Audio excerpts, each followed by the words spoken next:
Movie की starting होती है एक ऐसी कहानी से जहाँ पर हम कुछ एलियंस को देखते हैं। ये कोई और प्लेनेट होता है। इनका सामना एक बहुत ही मैजिकल और पावरफुल लॉकेट से होता है। उस लॉकेट में इतनी ज्यादा पावर होती है कि उससे किसी के भी माइंड को कंट्रोल किया जा सकता है, इवन इंसानों के भी माइंड को। अब जब ये लॉकेट इन एलियंस के हाथ लगता है तो वो वहाँ गैलेक्सी के हर प्लैनेट के एलियंस को काबू में करने लगते हैं, यानी दूसरे प्लैनेट्स के क्रिएचर्स को। आहिस्ता आहिस्ता इनके दिमाग में ये चीज आने लगती है कि इस लॉकेट को यूज करके पूरी दुनिया बल्कि पूरी गैलेक्सी पर कब्जा कर लिया जाए। अब इसी पर्पस के लिए वो दुनिया पर आना चाहते हैं। अब ये सारे अजीबोगरीब एलियंस प्लान करके दुनिया पर आए। अब इन्होंने वहाँ के लोगों को अपने काबू में करना चाहा, पर वहाँ एक ऐसा क्रिएचर था जिसके दिमाग को कंट्रोल नहीं किया जा सकता था। ये कोई बर्ड लाइक क्रिएचर था जो अंडे दिया करता था। इन्हें वो लोग कंडोर्स कहते थे। अब ये एलियन बड़े मजे से उसके सामने आए और उसे कंट्रोल करना चाहा, लेकिन ये इनके काबू में ना आया, बल्कि उल्टा इनसे इनका मैजिकल लॉकेट लेकर भाग गया। वो एलियंस इनके पीछे पीछे भागे, लेकिन वो क्रिएचर इनके हाथ ना आया। एलियंस ने कहा, अब हमारे पास लॉकेट तो है नहीं, हम अपनी पावर खो चुके हैं, तो अब हमें वापस चलना चाहिए। वो डर कर वापस चले गए। अब जो वो कंडोर था उसने सोचा कि ये वापस भी आ सकते हैं, मुझे इस लॉकेट को जल्द से जल्द छुपाना होगा। वो इस लॉकेट को एक खुफिया जगह पर लेके गया और इसे छुपा दिया। अब इस बात को कई साल गुजर गए। अब जाहिर है वक्त गुजरने के साथ साथ लोग कई चीजें भूल जाते हैं, तो इस वजह से इंसान भी और ये कंडोर्स भी उस लॉकेट के बारे में भूल गए, क्योंकि वो था इतनी खुफिया जगह पर। जिस कंडोर ने उस लॉकेट को छुपाया था उसके आगे से बच्चे हो गए और उसके बच्चों के भी बच्चे हो गए, पर जो लॉकेट नहीं भूला था तो वो था वही क्रिएचर, यानी वही एलियंस थे जिनसे वो लॉकेट छीना गया था। दरअसल वो दुनिया से डर कर नहीं भागे थे, बल्कि इसलिए गए थे कि अभी तो हम जा रहे हैं लेकिन लौट कर जरूर आएंगे। अब हम आ जाते हैं प्रेजेंट टाइम में। हम देखते हैं कि एक फुटबॉल मैच हो रहा है। उस फुटबॉल मैच को इंसान तो खेल ही रहे हैं, लेकिन साथ कंडोर्स भी खेल रहे हैं, और उनमें से जो एक कंडोर प्लेयर होता है उसका नाम टियो होता है। ये लोग जल्दी मैच जीत जाते हैं। ऑडियंस इन्हें चीयर अप करने लगती है और सारे के सारे प्लेयर्स उस कंडोर को यानी टियो को हवा में उछालने लगते हैं, क्योंकि उसने मैच काफी लाजवाब खेला था। अब मैच के बाद टियो का इंटरव्यू हो रहा होता है। तभी उसके पास उसकी गर्लफ्रेंड आती है, यानी उसकी दोस्त आती है जो उसे पसंद किया करती थी। वो उसे आकर कहती है, टियो तुम्हें याद नहीं आज मम का बर्थडे है? तो टियो उसे कहता है, ओ कैसी बातें कर रही हो, मैं कैसे भूल सकता हूँ, जबकि टियो को असल में याद नहीं होता। और इसी बात की वजह से उस लड़की की माँ टियो को इतना खास पसंद भी नहीं करती थी। उन्हें लगता था कि उनकी बेटी के लिए ज्यादा ठीक नहीं है और वो उसका ख्याल नहीं रख पाएगा। और यहाँ टियो उस लड़की से कहता है कि मैं आज रात तुम्हारे घर आऊंगा। अब टियो जब अपनी दोस्त के साथ जाता है तो देखता है कि काफी रिच आदमी की गाड़ी उनके घर के सामने रुकी है। दरअसल वो रिच आदमी एक ऐसा आदमी था जिसे इस लड़की की माँ बहुत पसंद किया करती थी कि काफी रिच है,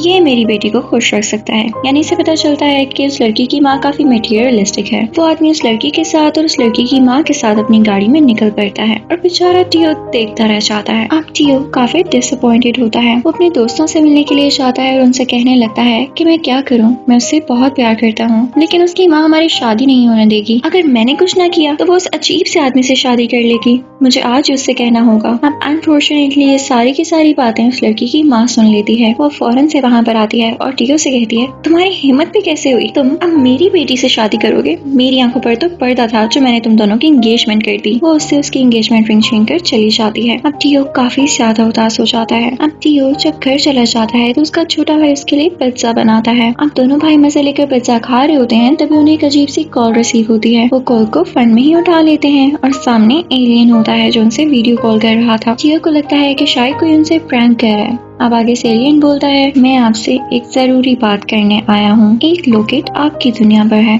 अगर आप वो हमें वापस दिला देते हैं तो उसके बदले में आप हमसे कुछ भी मांग सकते हैं। टियो और उसके भाई को ये बात काफी फनी लगती है। वो मजाक मजाक में कह देते हैं, चलो चलो ठीक है, और इसके बदले में हम तुमसे मांगते हैं कि प्लीज मेरी दोस्त की माँ को उठा कर ले जाओ, उसने बहुत सर खाया हुआ है। और ये कहकर वो कॉल काट देते हैं। अब रात को टियो अपने प्रॉमिस के मुताबिक अपनी दोस्त के घर जाता है। वहाँ पर वो लड़की और उसके पेरेंट्स बर्थडे सेलिब्रेट कर रहे होते हैं। टियो उस लड़की की मदर को विश करने ही वाला होता है कि तभी उनका घर हिलने लग जाता है। वो सब लोग काफी डर जाते हैं। उनके घर के ऊपर एक स्पेसशिप आता है और उस घर को खींचने लग जाता है, जिसकी वजह से उस घर की छत टूट जाती है और उस लड़के की माँ उस स्पेसशिप में खींची चली जाती है।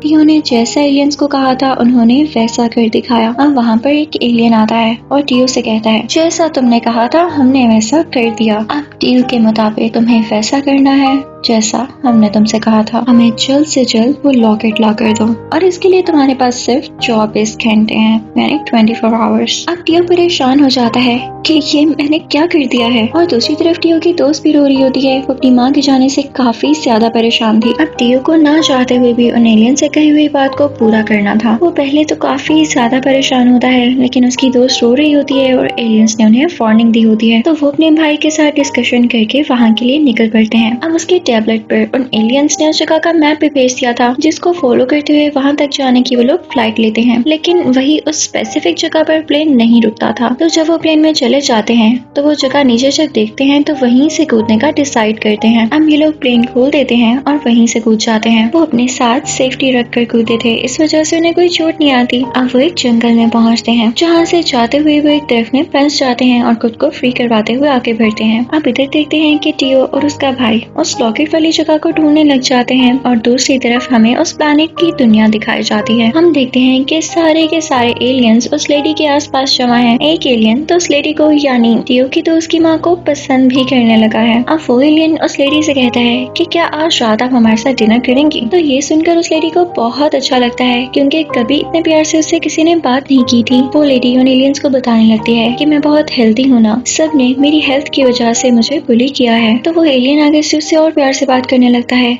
कि आप तो इतनी खूबसूरत हैं, आपसे भला कोई कैसे नफरत कर सकता है। अब ये सुनकर उस लेडी का दिल मेल्ट हो जाता है और वो भी एलियंस को पसंद करने लग जाती है। अब दूसरी तरफ हम देखते हैं कि टियो और उसके भाई को वो केव मिल जाती है जिसमें वो मैजिकल लॉकेट कैद है। वो वहाँ जाते हैं तो देखते हैं कि एक स्केलेटन है जो कि कंडोर्स का ही है। वो उनका पीछा करने लगता है। अब टियो और उसका भाई एक ट्रॉली में बैठते हुए वहाँ से आगे बढ़ जाते हैं, पर जब अंदर जाते हैं तो देखते हैं कि उनके आसपास और भी बहुत सारे स्केलेटन्स हैं जो उनको उस लॉकेट को निकालने से रोक रहे हैं और उनको घेर लिया गया है। टियो जैसे तैसे करके उस मिड पॉइंट तक पहुंच जाता है जहाँ पर वो लॉकेट है और उसे निकाल कर पहन लेता है। इसका फायदा ये होता है कि जैसे ही वो लॉकेट पहनता है वो आसपास के सारे स्केलेटन्स को कंट्रोल करने लग जाता है। टियो उन स्केलेटन्स को कंट्रोल करके उनके साथ डांस करने लगता है। और अब जैसे ही वो लोग वहाँ से निकलने वाले होते हैं तो उन्हें दीवार पर कुछ दिखाई देता है, यानी आसपास के पत्थरों पर जो कार्व हुआ होता है या कुछ पेंटिंग्स बनी होती हैं तो उन्हें वो नजर आती हैं। और उन्हें देखकर उन्हें ऐसा लग रहा था जैसे एलियंस इंसानों पर कब्जा करने चाहते हैं। जब टियो और उसका भाई बाहर आता है तो टियो का भाई उससे कहता है कि भाई एक बार सोच लें, मुझे लगता है कि एलियंस को लॉकेट देना ठीक नहीं है। अगर उन्होंने दुनिया पर कब्जा कर लिया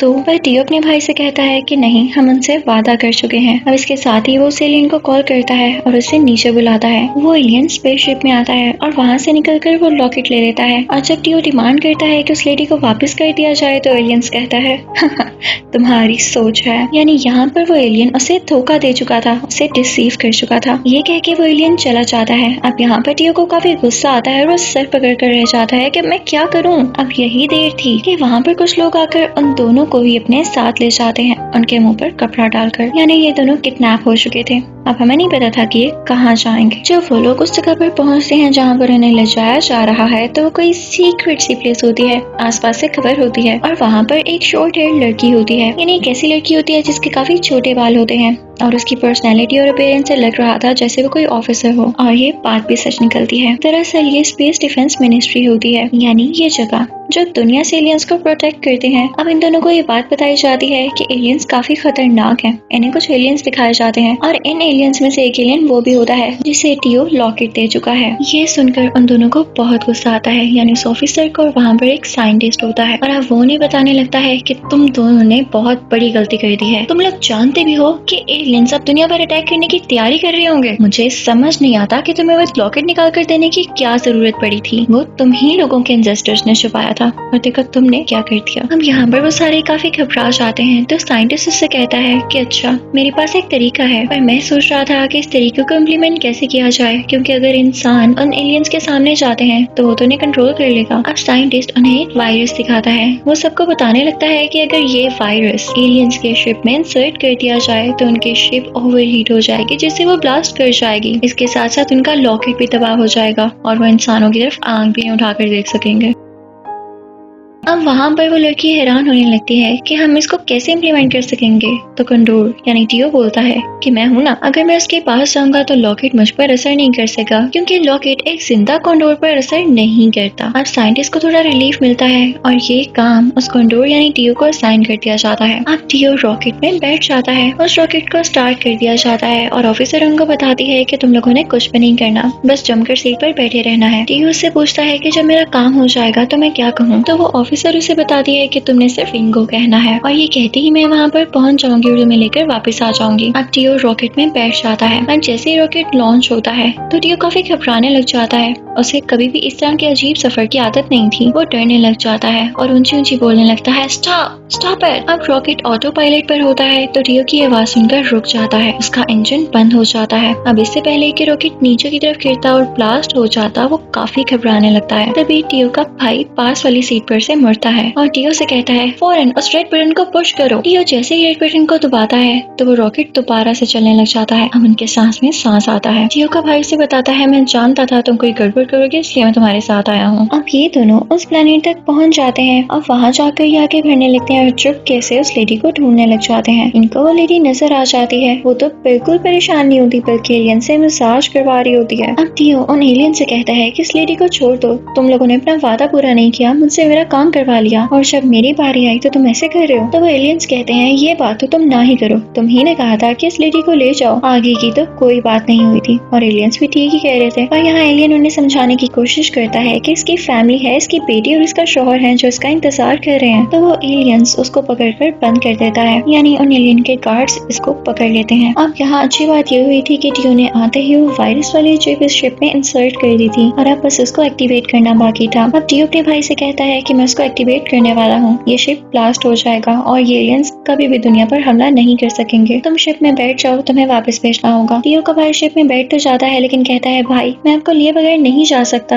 आप मेरे साथ आए। लेकिन टियो फौरन से बिंगो बोल देता है और वो लड़की जिसने पहले ही शिप को ऑटो पायलट पर लगाया होता है तो वो शिप अपने आप चलने लगती है, यानी वही रॉकेट जिसमें वो आए होते हैं। अब टियो इससे पहले कि उनके साथ उसी स्पेसशिप में ब्लास्ट हो जाता तो वही लेडी आती है। वो किसी लेजर से टियो को बचाने लगती है और एक एस्केप पोर्ट में बैठकर उसके साथ वहाँ से दूर जाने लगती है। वो टियो से कहती है कि मैंने सोचा मुझे भी अब घर जाना होगा, मैं इनके जाल में फंस चुकी थी। जब एलियंस को ये बात पता चलती है तो उसकी तरफ लेजर शॉट्स मारते हैं और उस एस्केप पोर्ट को डिस्ट्रॉय कर देते हैं। अब इन दोनों के पास कोई रास्ता नहीं था तो टियो उस लेडी को भी अपने स्पेस सूट में डाल देता है। अब वो लोग सोच ही रहे होते हैं कि यहाँ से कैसे जाना है, तो तभी टियो का भाई वो रॉकेट लेकर उन तक पहुँच जाता है और उन दोनों को भी रॉकेट में आने का कहता है, पर उस रॉकेट को भी वो एलियंस लेजर शॉट से डिस्ट्रॉय कर देते हैं। अब ये तीनों के तीनों अपने स्पेस सूट में ऐसे ही स्पेस में घूम रहे होते हैं। तभी टियो का भाई एक एलियन स्पेसशिप के पास जाता है और उसे पंच करते हुए अंदर पहुंच जाता है और उस एलियन से वो लॉकेट भी छीन लेता है। हम दूसरी तरफ ये देखते हैं कि एलियंस की उस जगह पर ब्लास्ट हो चुका है, सारे के सारे एलियंस इसमें डिस्ट्रॉय हो चुके हैं।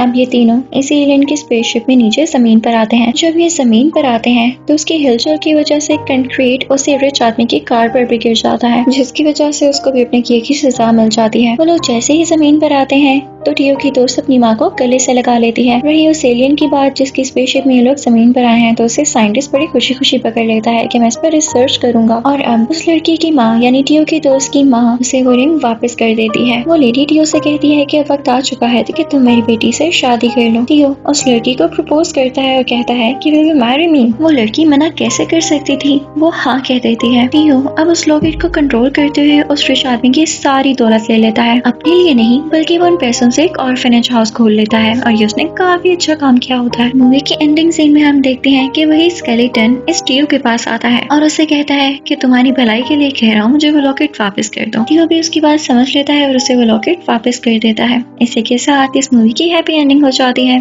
Thank you for watching.